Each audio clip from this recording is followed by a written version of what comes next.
Battle Crashers is a side-scrolling game featuring 6 different Cartoon Network show worlds and characters. You have Clarence from Clarence, Jake and Finn from Adventure Time, Gumball from the Amazing World of Gumball, Rigby and Mordecai from the regular show, Steven from Steven Universe, and finally the cause of all of this, Uncle Grandpa from Uncle Grandpa. You can play the game with 4 players co-op locally, but not online. And each of these 6 characters are unlocked as you play the story, 4 of them being unlocked in the tutorial level, the other 2 later on, and they all feel unique from each other, some noticeably weaker and frustrating to play as. The concept of the game is simple. Kill everything on the screen and collect gems to level up your character, much like the Ghostbusters game from earlier this year. Thankfully this game is better than that game, but it has many of the same issues. There's a large focus on grind here. This game consists of 18 levels, 6 of those levels being boss battles that take about 3 minutes to complete. The boss battles feature villains from the shows and are a decent change of pace from the combat, but it's just your basic dodge attacks and hit when they're vulnerable bosses. The other 12 levels take anywhere from 6 to 9 minutes to complete. So for fun, let's just say on average, this game, if it were straightforward, would take under 2 hours to complete. Considering the type of game this is, multiplayer focus, the fact that there are 4 difficulties to unlock,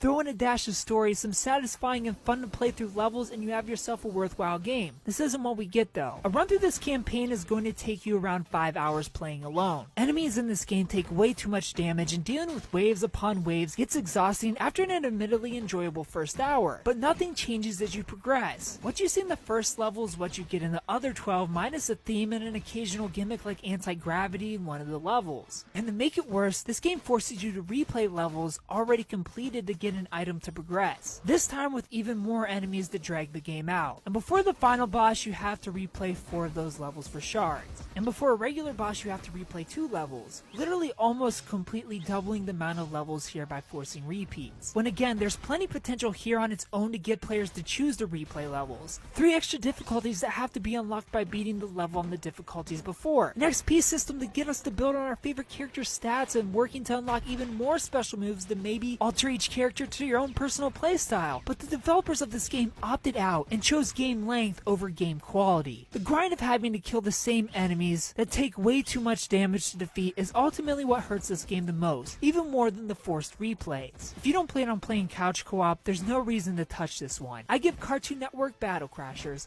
a 5 out of 10.